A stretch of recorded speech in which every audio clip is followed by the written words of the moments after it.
San Antonio, la deuxième plus grande ville du Texas, au sud des États-Unis. C'est ici que se trouve la maison d'arrêt du comté de Bexar.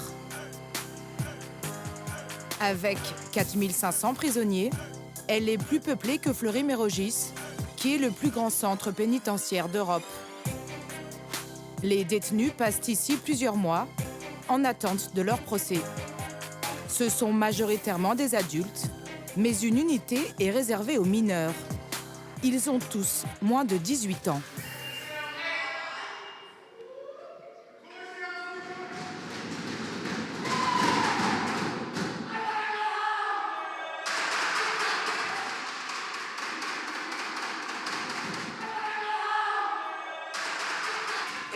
Poste de contrôle, s'il vous plaît. Le sergent Stéphanie Flores s'occupe des opérations spéciales pour le shérif.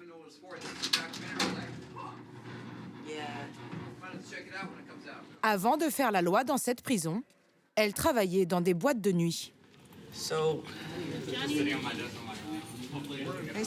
Bonjour, monsieur. Comment allez-vous? Tu veux me parler? Oui, c'est à propos d'un autre policier. Il m'a agressé. C'est lui ou c'est le seul qui t'a agressé? Il m'a agressé. Vous pouvez vérifier sur les caméras de surveillance. Cette violence, c'est le quotidien de Stéphanie. Tout est possible, mais est-ce que je croirais toujours mes officiers plutôt qu'un prisonnier? Oui, bien sûr.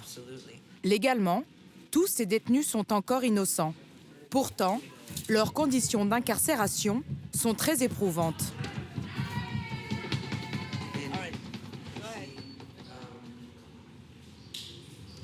Elles s'aiment. Ce n'est pas par amour que ces femmes se serrent les unes contre les autres. Il fait froid? Oui. On essaie de se réchauffer. Et ils le savent très bien. Est-ce que pour vous, ces prisonniers sont encore innocents? Oui, mais on ne les traite pas comme tels. Ils sont arrivés ici et on fait tout pour qu'ils ne reviennent pas. C'est pas censé être un endroit cool et agréable. On doit se sentir en prison. Quand vous me demandez de vous dire s'ils sont innocents ou pas, la seule chose que je peux faire, c'est vous montrer cet écusson. Il dit quoi? Il dit shérif. Il ne dit pas juge, ni juré. C'est ça mon travail. C'est ça que je fais. Pour Stéphanie, pas de place pour les sentiments, même avec les malades mentaux. Vous voulez que j'ouvre la porte? Pourquoi? Pardon? Est-ce que ma réalité existe? Oui, bien sûr, monsieur. Mais je ne peux pas vous ouvrir la porte. Je dois y aller. Aux États-Unis, il y a autant de mineurs en prison que de détenus en France. Alors Stéphanie a créé un programme choc pour lutter contre ce phénomène. Il est destiné aux lycéens de la ville.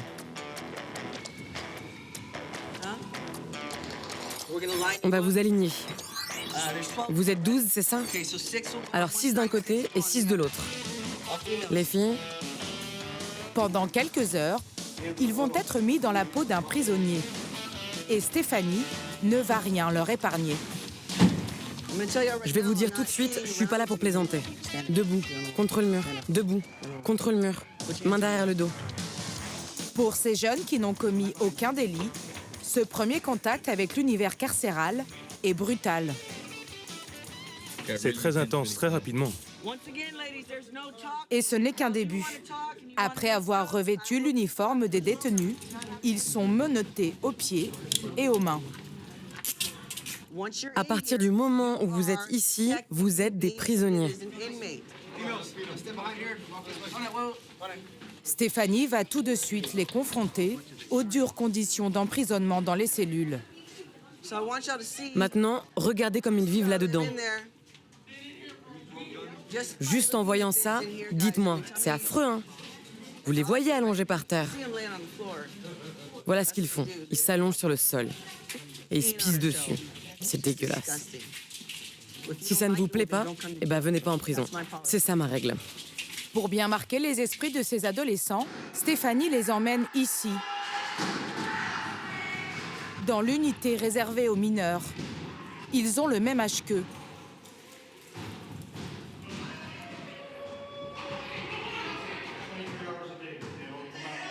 Ils sont enfermés dans leur cellule 23 heures par jour.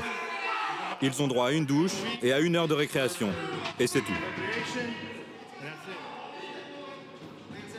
Cette récréation ne se passe pas à l'extérieur, mais ici, dans l'espace commun de l'unité.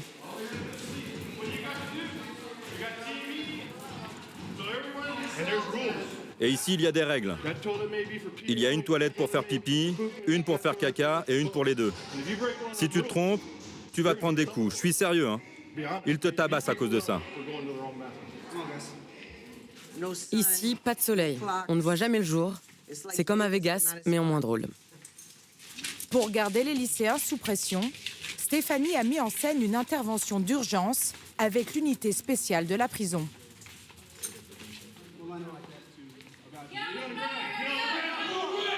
Face contre terre. Allongez-vous par terre, par terre. Vos mains derrière le dos.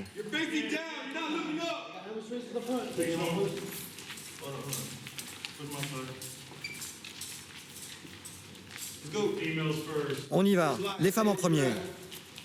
Cette unité d'élite intervient dans les situations les plus critiques au sein de la prison.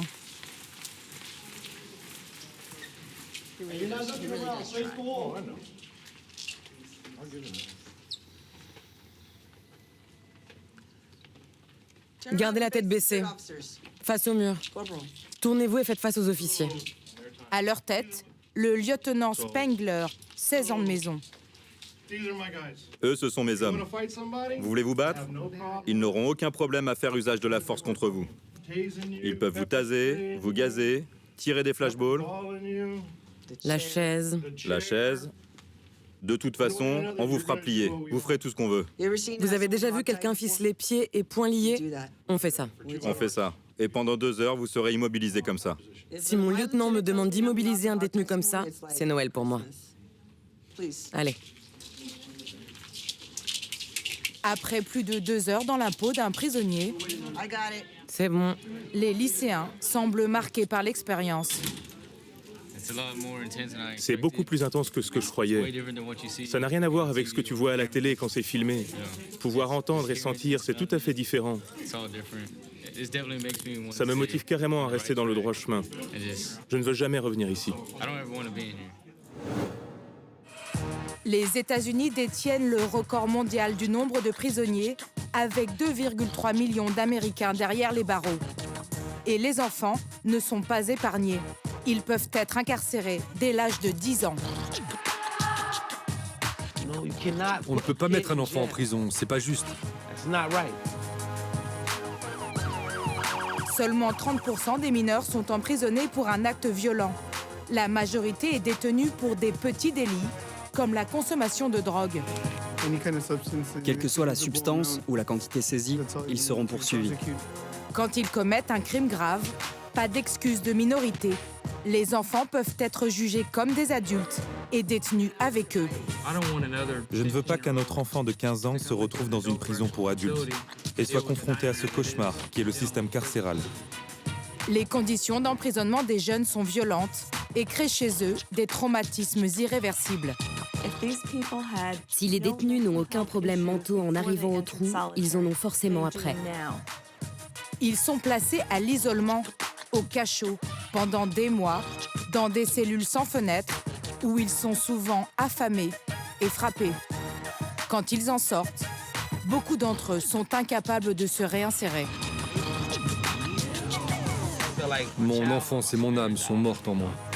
Alors certaines prisons tentent une autre méthode.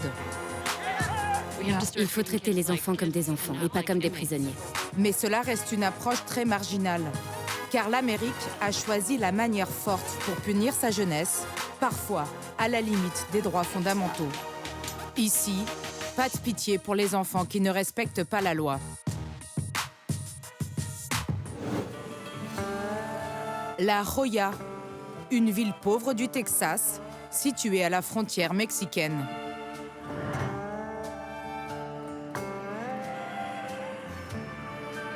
Cet État, détient le record du nombre de prisonniers dans le pays, 218 000. C'est 3 fois plus qu'en France.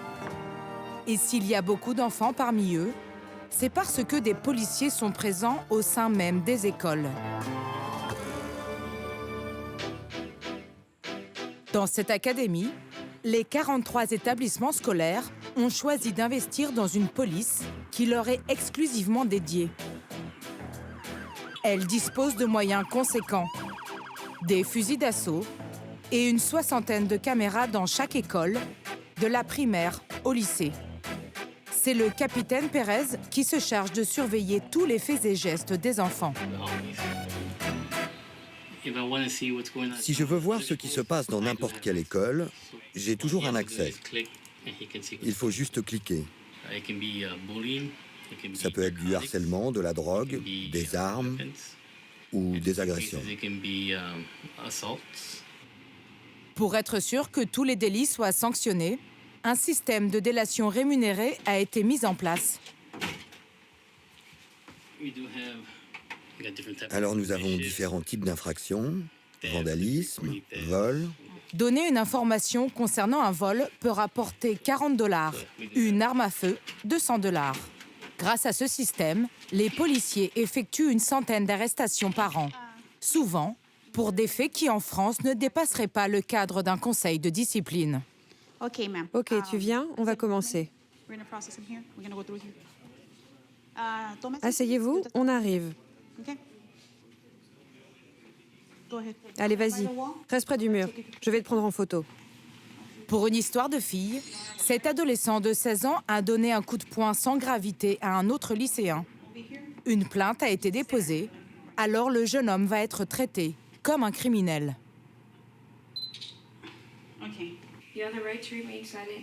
Vous avez le droit de garder le silence.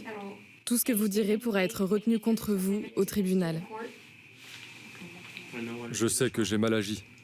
Pour lui, pas de peine de prison, mais cette bagarre va le poursuivre toute sa vie. Il va avoir un casier. Pour toujours. Avec un casier, il lui sera difficile d'obtenir par exemple une bourse scolaire, un prêt bancaire ou un travail.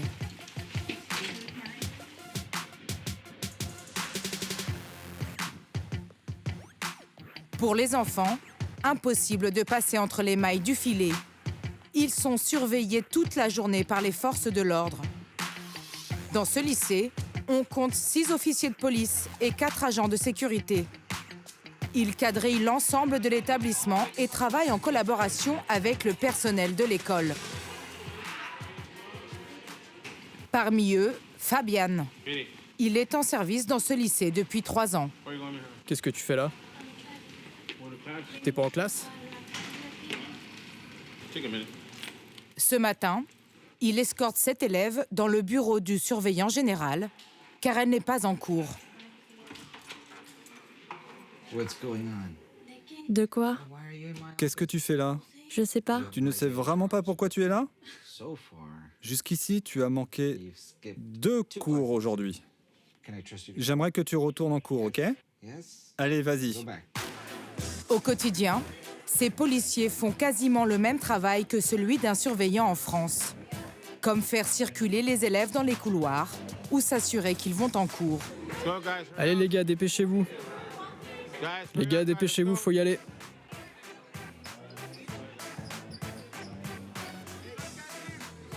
Allez les gars, dépêchez-vous. Les gars, dépêchez-vous, il faut y aller.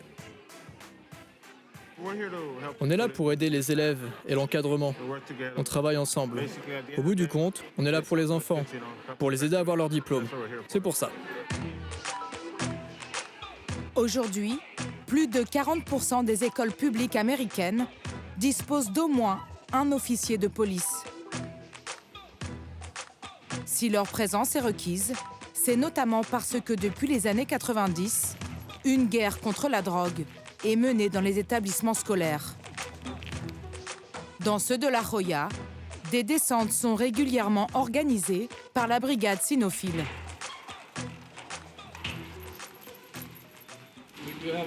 L'école est une zone sans drogue et nous appliquons une politique de tolérance zéro. Quelle que soit la substance ou la quantité saisie, les élèves seront poursuivis. Et la directrice de ce lycée approuve totalement cette politique. Les policiers l'escortent vers les salles de classe. On les accueille toujours avec plaisir. On est content qu'ils viennent. Bonjour tout le monde. Désolée de vous interrompre. C'est elle qui supervise la fouille dans les classes. J'aimerais que vous sortiez de la classe, que vous enleviez vos vestes et que vous laissiez vos sacs à dos. Rien d'inhabituel pour ces élèves. Ça sécurise l'école s'il n'y a pas de drogue. Ces précautions sont bonnes pour tout le monde. Ça ne fait pas peur.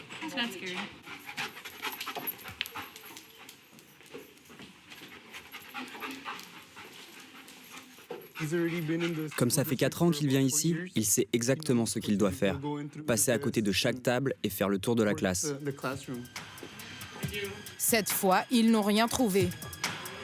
Mais la drogue est la première cause des interventions policières dans les écoles du coin.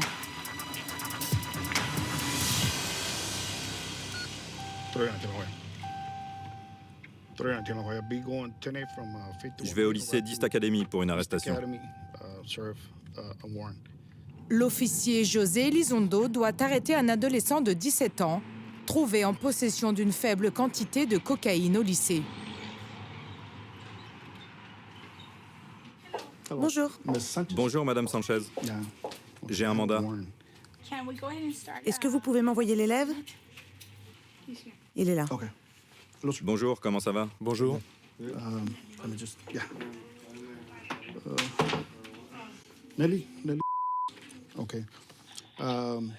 Tu te souviens de ce qui s'est passé en septembre? Ce qui s'est passé en septembre? Le sachet. Le sachet. Oui. Ok. On l'a fait tester et c'est de la cocaïne. Donc il faut que tu passes devant un juge. Il va te lire tes droits et t'inculper. Ensuite, on t'emmènera à la prison du comté. L'adolescent est terrorisé. C'est la première fois qu'il a affaire à la police. Je me sens pas bien. Ok, assieds-toi. Ne panique pas, ne t'inquiète pas, c'est la procédure. Est-ce que vous avez appelé ma maman?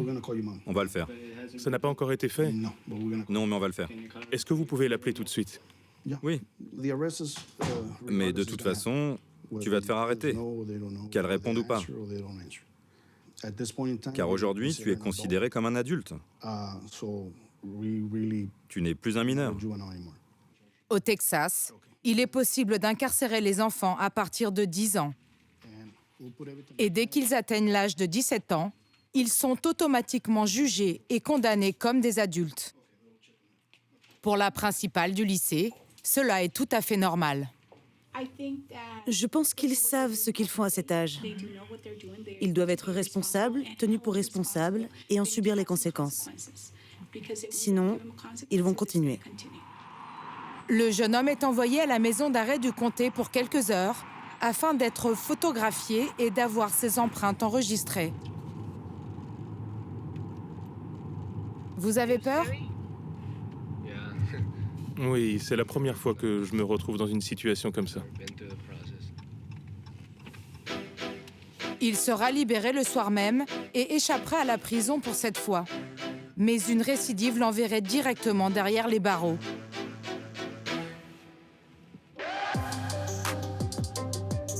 Les États-Unis sont le seul pays au monde à ne pas avoir ratifié la Convention internationale des droits de l'enfant, qui instaure notamment l'excuse de minorité. Quand les faits sont graves, des adolescents peuvent être condamnés comme des majeurs et emprisonnés avec des adultes.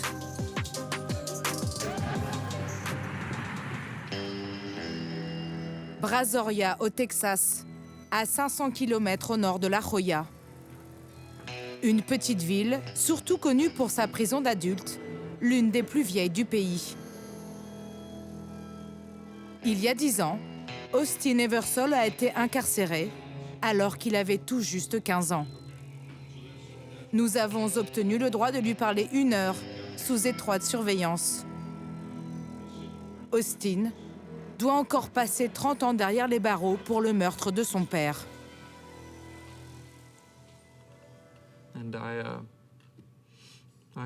Je lui ai tiré dessus, car je croyais vraiment que ma vie était en danger. Il m'avait déjà dit ce jour-là qu'il voulait me tuer, et il avait un couteau sur lui. Donc j'ai craqué, mais je regrette d'avoir fait ça. Quand il passe à l'acte, cela fait déjà plusieurs années qu'Austin se fait quotidiennement frapper et humilier par son père. Irrationnellement, je pensais qu'en le tuant, tous mes problèmes seraient résolus et que j'aurais une belle vie. C'était l'état d'esprit d'un garçon de 15 ans immature. Pourtant, c'est à cet âge que son avocat commis d'office lui fait signer un accord qui le condamne à 40 ans de prison, sans même un procès devant un jury. Une peine d'adulte qui l'envoie ici, au milieu de détenus majeurs. Tu es si jeune, et tu vois ces gens et tu te dis « Ah, j'aimerais bien être comme ce mec. Il est cool, il me rappelle mon père. » Et ça te pousse sur un mauvais chemin, car tu n'es pas entouré de bonnes personnes, mais tu es entouré de criminels, de gens qui sont durs, qui ont commis de nombreux crimes. Selon les statistiques, les mineurs incarcérés avec des adultes ont 5 fois plus de risques de se faire violer et leur taux de suicide est 10 fois plus élevé que la moyenne des prisonniers. Je ne veux pas qu'un autre enfant de 15 ans se retrouve dans une prison pour adultes. Je ne veux pas que cela arrive à qui que ce soit d'autre, ni à des enfants, ni à leurs familles, d'être confrontés à ce cauchemar qu'est le système carcéral. Austin sortira de prison à l'âge de 55 ans.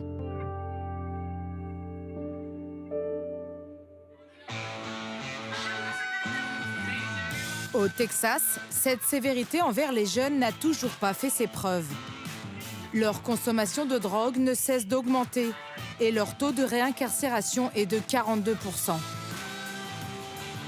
Alors, de plus en plus, cette politique de tolérance zéro appliquée depuis une trentaine d'années est remise en question.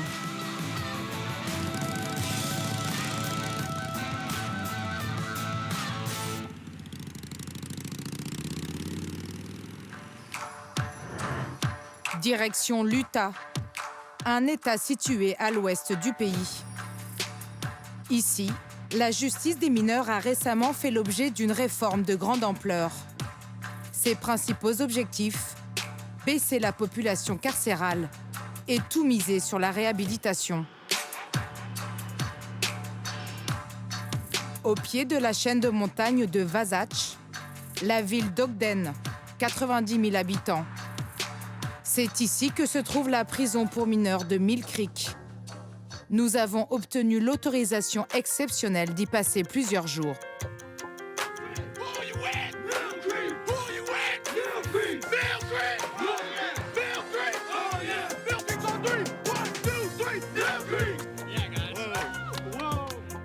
Derrière ces clôtures, une soixantaine d'adolescents âgés de 12 à 20 ans, détenus pour des crimes graves, meurtre, braquage ou trafic de drogue. Aujourd'hui, ils disputent un match de football américain contre une équipe venue d'une autre prison. Dans tout le pays, il n'y a qu'ici que ce type de rencontre est possible.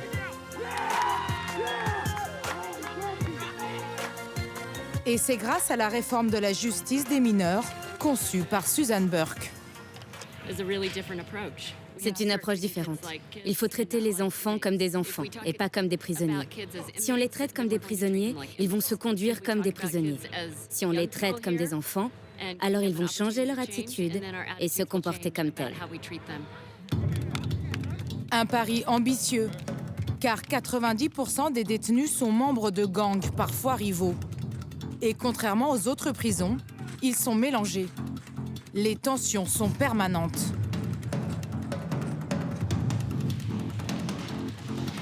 Il vient juste d'y avoir une bagarre au gymnase. Je le sentais. Shara travaille depuis 15 ans dans le milieu carcéral. Elle sait qu'elle doit mettre rapidement les autres détenus à l'écart pour éviter les débordements. Les gars, alignez-vous, s'il vous plaît. Dans le gymnase, John, 15 ans, vient de donner un coup de poing à un autre prisonnier. Il est ici pour 67 agressions et il est très difficile pour le personnel de le contrôler.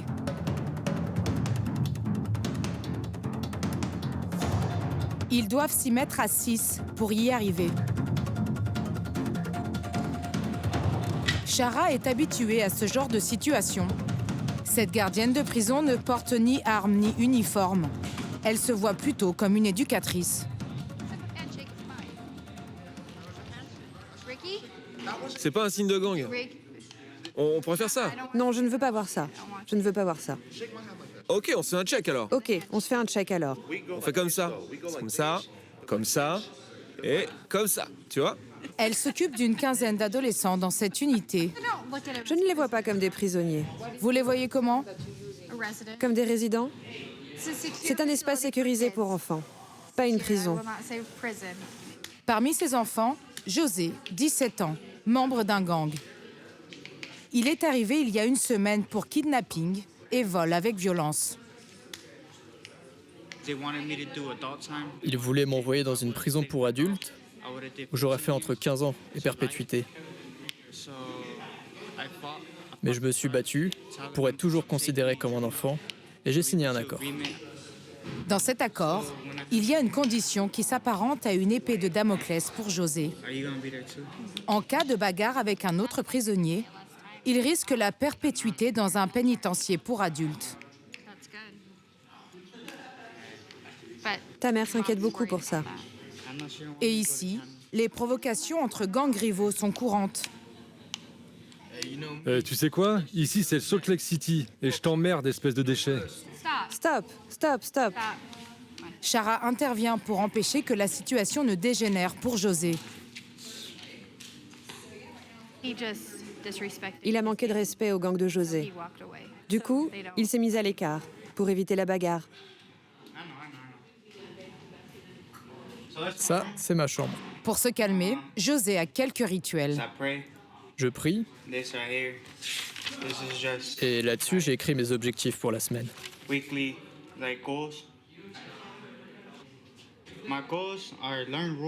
Mes objectifs sont de respecter les règles, trouver quelqu'un de confiance, comme quelqu'un de l'encadrement par exemple. Respecter tout le monde. Et c'est ce que je fais, donc je suis content. Comme il vient tout juste d'arriver, José est surveillé en permanence par cette caméra. C'est pour voir si je suis du genre à me suicider ou pas. C'est bizarre parce que c'est juste au-dessus de moi. Il me regarde tout le temps. Dans sa cellule, tout est sécurisé. C'est pas du verre, c'est du métal. Parce que si c'était en verre, on pourrait le casser et se faire du mal. Et ça, ils ne veulent pas. Et ma brosse à dents est petite pour ne pas en faire un couteau. Comme dans toutes les prisons, la violence est chronique.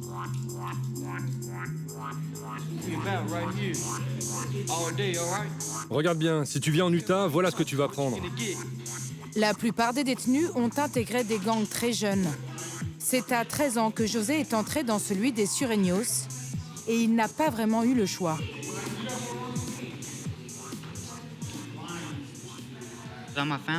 Toute ma famille en fait partie. Toute votre famille? Oui, ma famille entière. Tu vends de la drogue et tu as des missions. Des missions comme celles qui m'ont fait finir ici. Kidnapping aggravé et vol. Vous étiez obligé de le faire?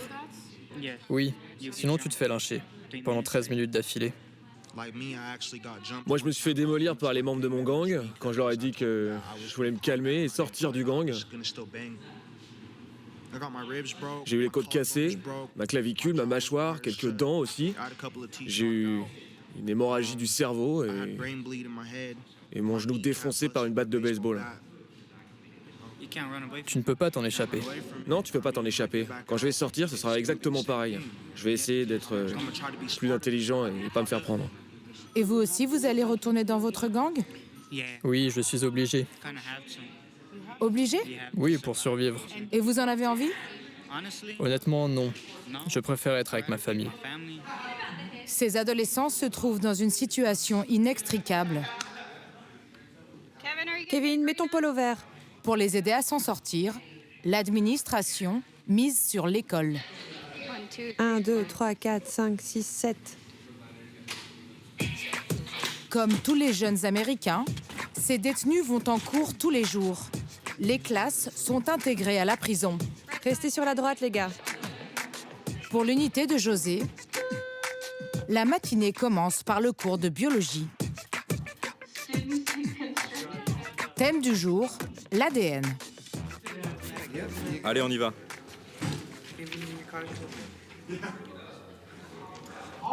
Tous les organismes sont faits de cellules. Et Monsieur Thompson, le professeur, a ses petites astuces pour les intéresser au sujet. Tout votre corps est fait de cellules, ok? Et c'est la raison pour laquelle, quand on se rend sur une scène de crime et que l'on veut recueillir de l'ADN, ce qu'on fait, c'est rechercher des cellules qui sont tombées du corps de la victime ou du tueur. Place maintenant aux travaux pratiques, avec cure-dents et lame de verre. En prison, ces ustensiles peuvent se transformer en armes. Et les cure-dents, ils vont où? Dans la poubelle. Oui, dans la poubelle, jetez-les. N'essayez pas de les voler ou de les mettre de côté. À chaque fois que l'on utilise des outils faits de verre ou de métal, ou même un cure-dent, on veut être sûr qu'ils nous soient rendus. Comme ça, les enfants ne les emportent pas avec eux. Le professeur peut compter sur l'assistance de Shara, qui ne laisse rien passer. Je les surveille constamment. Je regarde s'ils ne cachent rien sous leur t-shirt ou leur pantalon. Ou je vérifie qu'ils ne volent pas de stylo, par exemple. Alors, 1, 2, 3, 4, 5, 6... J'en ai 6!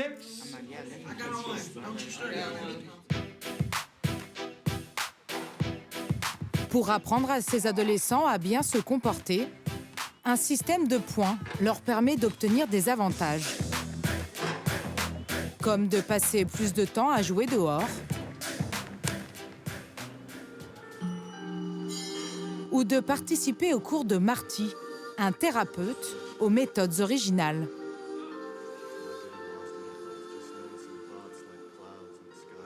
Quoi qu'il se passe autour de vous, si vous cherchez la paix, l'espoir et le respect, des choses positives vont vous arriver. Mais plus que la méditation, ce que les détenus préfèrent avec lui, ce sont ses cours de musculation. Un peu plus fort, je suis là. Ils veulent tous en imposer et avoir une carrure impressionnante.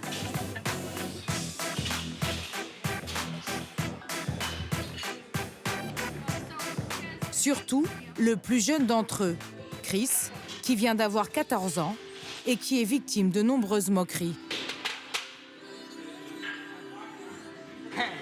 Hey, il est trop mignon. Hey, il est marrant. Parce qu'il est jeune? Ouais. On dirait un petit garçon innocent. Pour lui, sculpter son corps, c'est presque une question de survie. J'ai envie d'avoir des pectoraux. Tu veux être fort? Ouais, Pourquoi?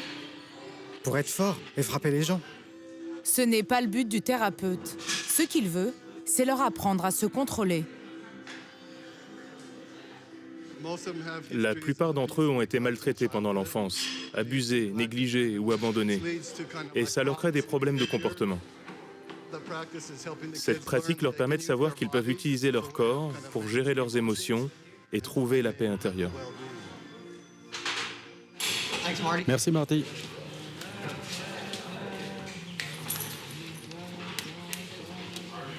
Cette nouvelle approche dans la façon de traiter les jeunes détenus semble prometteuse.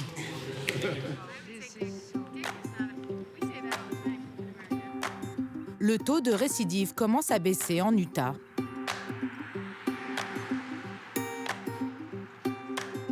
Reste à savoir si cette conception va s'étendre à d'autres États.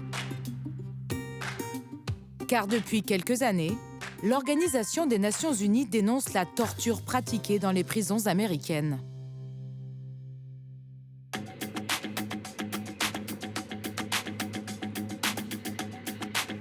Et notamment à New York, où l'on applique l'isolement prolongé des détenus mineurs. Big Apple, avec son symbole mondialement connu, la Statue de la Liberté. Difficile d'imaginer que juste à côté se trouve la plus dure et la deuxième plus grande prison des États-Unis, Rikers Island. Elle compte 17 000 détenus, dont des mineurs en attente de leur jugement. C'est derrière ces murs que la vie d'un adolescent de 16 ans, Kalief Browder, a basculé en 2010. Son histoire a bouleversé l'Amérique. Injustement accusé d'avoir volé un sac à dos, il passe 1000 jours à Rikers, en attente d'un jugement qui finira par l'innocenter. Sur place, il se fait agresser par ses codétenus. Sur ces images, une foule de prisonniers le passe à tabac. Son tort, ne pas faire partie d'un gang, comme la plupart d'entre eux. Alors, ils s'acharnent sur lui. Certains gardiens tentent de le protéger. D'autres le frappent sans raison.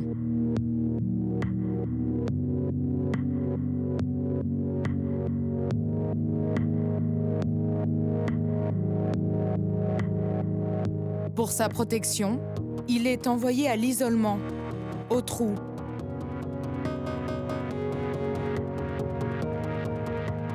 Pendant 2 ans, il passe 23 heures sur 24 dans une cellule grande comme une place de parking.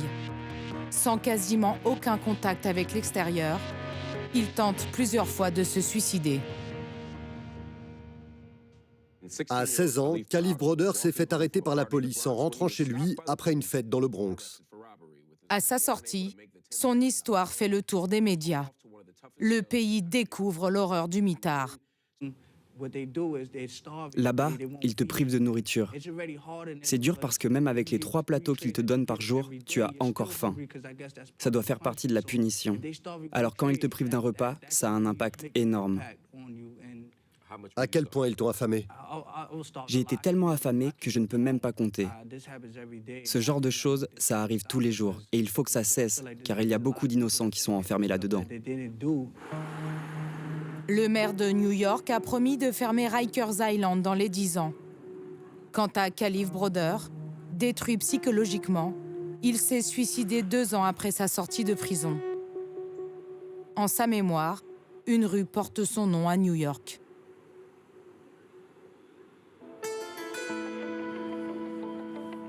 Nous avons pu rencontrer une femme qui a été au cœur du système, dans l'unité où se trouvent les 500 cellules d'isolement de Rikers Island.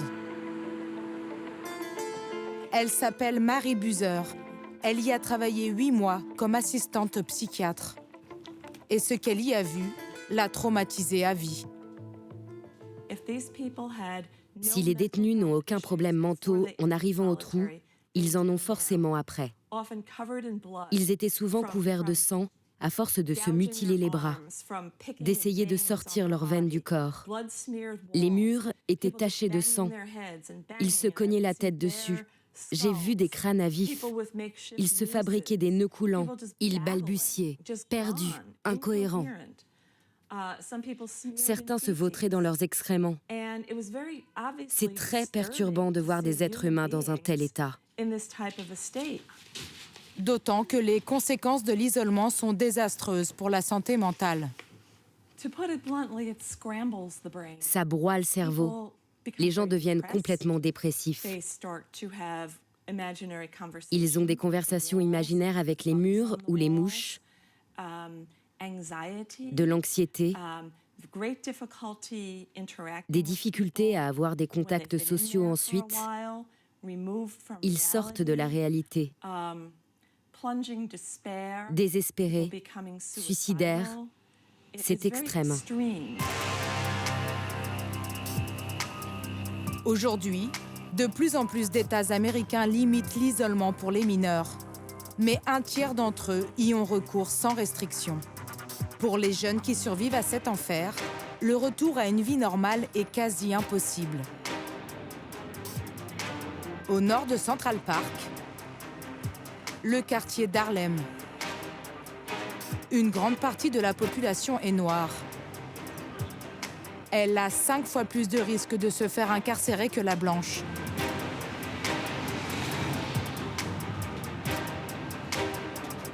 Reginald et son cousin sont nés ici.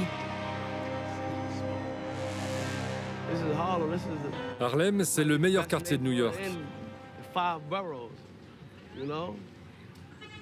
Ici, les gens aiment bien s'habiller. On se sape souvent comme des gangsters. On fait tout ça, c'est comme un jeu. Il a cru ne jamais revoir Harlem. Accusé de meurtre à 16 ans, il a passé 6 ans à Rikers, dont la moitié à l'isolement, en attente d'un jugement. Peur de personne. J'aime bien ta veste. Innocenté, il a été libéré en février 2018. Mais il a du mal à se réadapter à la vie dehors. Il y a plein de fois où je réagis comme si j'étais encore dans la boîte. Ça me rend nerveux quand il y a beaucoup de gens autour de moi. Serrer des mains, que les gens me touchent, ça me terrifie. La vie sociale, quoi. C'est la boîte qui m'a rendu comme ça. J'ai été tellement seul. Dans le quartier, Reginald connaît tout le monde.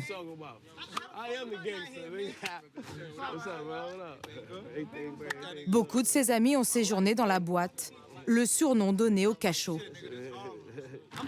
Il y est allé aussi quand il était adolescent. Oui, j'avais 18 ans. Bien avant moi. Sur 10 ans, j'en ai passé 4 dans la boîte.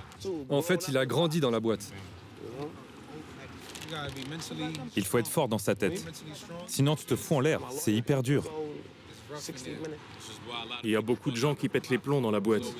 On se fait tout le temps harceler et agresser, personne ne veut y aller. C'est comme une prison à l'intérieur de la prison. Tu deviens complètement taré là-dedans. Tu perds la tête. Tu te mets à manger ta merde. Ouais, ça arrive tout le temps, ça.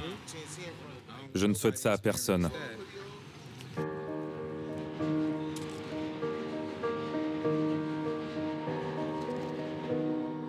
Reginald est marqué à vie par toutes ces années passées en prison. Il a souffert moralement, mais aussi physiquement. Comme en témoigne cette cicatrice qui traverse son visage, c'est la conséquence d'une bagarre avec un autre détenu. Je viens ici tout le temps.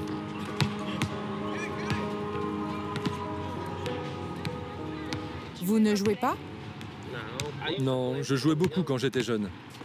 Mais je ne joue plus. J'ai mal à la jambe. Parce que je n'ai pas pu bouger, ni faire d'exercice. Je boite depuis que j'ai passé 8 mois d'affilée au mitard. Au trou. Quelque chose est mort en moi. Mon enfance, mon âme sont mortes. Ma joie aussi. C'est ce que je ressens.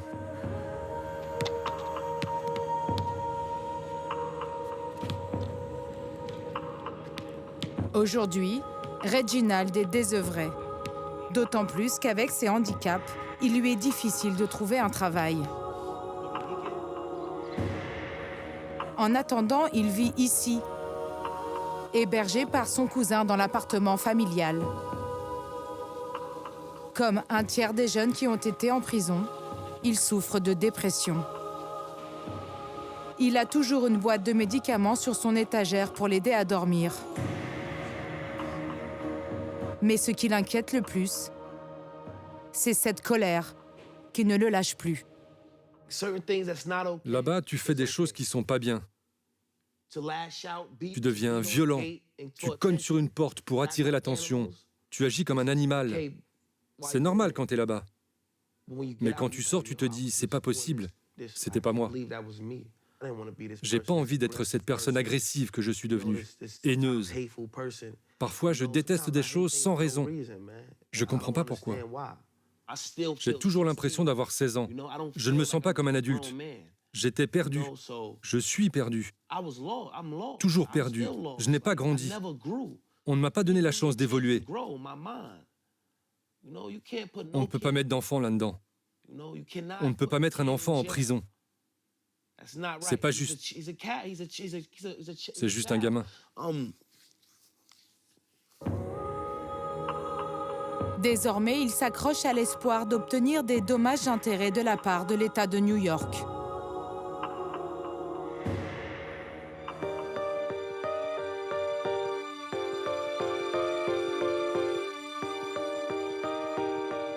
Retour en Utah. Cet État qui a réformé son système judiciaire pour faire baisser le nombre d'enfants incarcérés.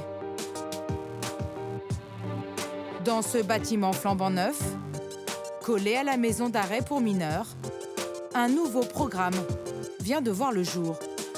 On y place les enfants en difficulté pour leur éviter la prison. Un enfermement préventif décidé par les services sociaux, la police ou les parents. Comme pour Mike, 13 ans, qui arrive accompagné de sa famille. Il fond en larmes tout de suite. Il n'était pas au courant de son placement ici. Ici, c'est un endroit de merde. Parce qu'elles ne savent plus comment le gérer, sa mère et sa grand-mère ont choisi de le placer dans ce centre fermé. Il est devenu hors de contrôle. Il met le feu, il est très agressif, très en colère. Il vole mes cigarettes, les fume dans la maison et les écrase sur son matelas.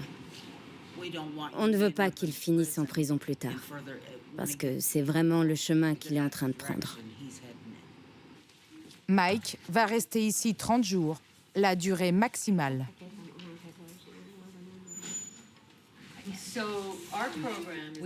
Dans notre programme, nous avons des activités auxquelles il peut participer. C'est volontaire. On lui demandera bien s'il veut y aller. On ne le forcera pas s'il ne veut pas. Tu devrais suivre une thérapie comportementale. Moi, je l'ai fait, c'est bien. Ok, je vais suivre cette thérapie. Le garçon a du mal à respirer. Cette séparation avec sa famille l'angoisse beaucoup. Il est assez vieux pour être enfermé. Pourtant, il ne lâche pas ses peluches. Je t'aime. Mike doit passer un test de personnalité pour déterminer son suivi sur place.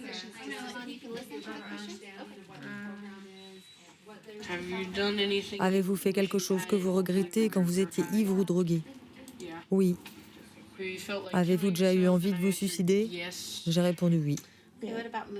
Tu as des sautes d'humeur? Absolument. Tu fais de la dépression? Absolument. Des problèmes pour respirer? Est-ce que ça compte quand je m'énerve et que je fais... Non. Ok. Mike a des problèmes d'addiction et des troubles psychologiques, mais il comprend tout à fait ce qui lui arrive. Ça les aide à savoir si je suis en sécurité ici ou si je dois aller dans un établissement plus spécialisé. Tu peux prendre ton sac? Il a déjà passé quelques jours dans cet établissement. Il connaît les chambres. Je vais aller te chercher du linge propre.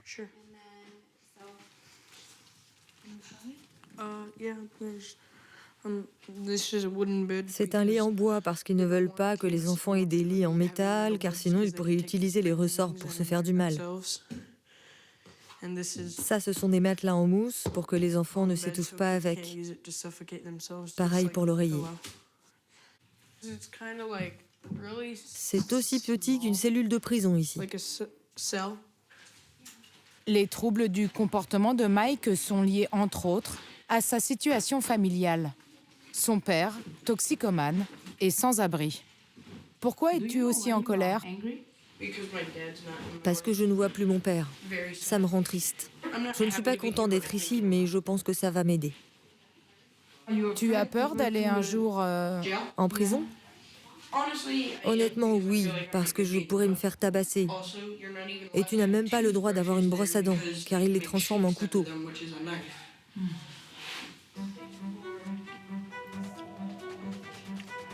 Ces adolescents sont ici pour des problèmes liés à la drogue, à de la maltraitance ou à des violences.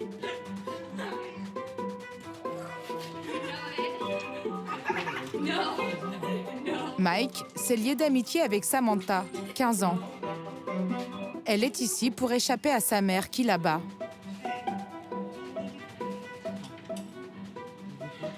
Vous vous sentez comment ici? En sécurité? Ouais, c'est vrai.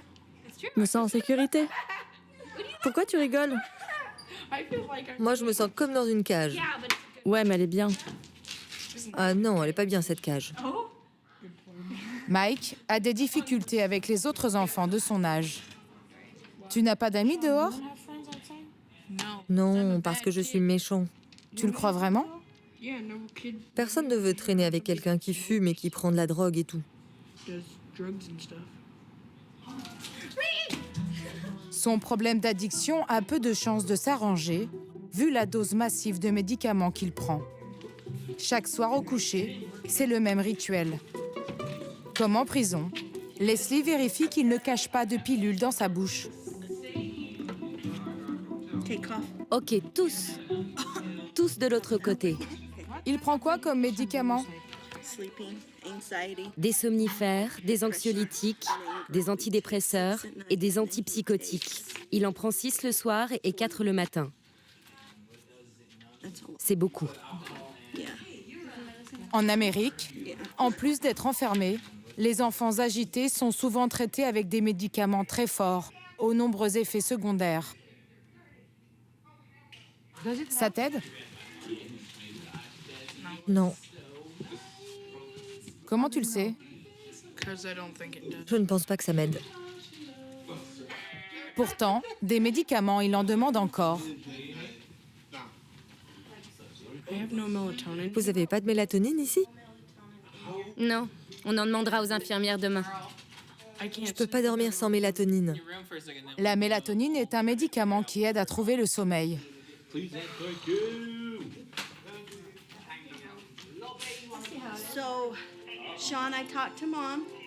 J'ai parlé avec ta mère, ok? Et elle m'a dit que tu pourrais t'en passer ce soir. Mais c'est des conneries, je peux pas dormir sans. Elle a dit que ça irait et qu'elle viendrait demain. Je ne vais pas dormir, je peux pas. On va le contrôler plus souvent car il n'est pas content et il pourrait se faire du mal.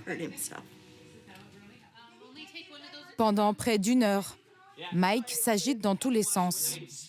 Il n'en démord pas, il veut de la mélatonine sur le champ. Tu n'as aucune idée de ce que je traverse là, alors tais-toi. Dans l'impasse, Leslie décide d'appeler sa mère. Maman, tu viens? Comment ça se fait que tu ne m'en apportes pas alors que c'est ta responsabilité et ton devoir de mère? Apporte-moi mon médicament. Tu devrais te sentir coupable de m'avoir emmené ici. Tout ça, c'est ta faute. Mike a fini par s'endormir sans mélatonine, vers 23 heures. Il est toujours suivi par les spécialistes de ce programme, mais à domicile. Il espère ne jamais revenir ici.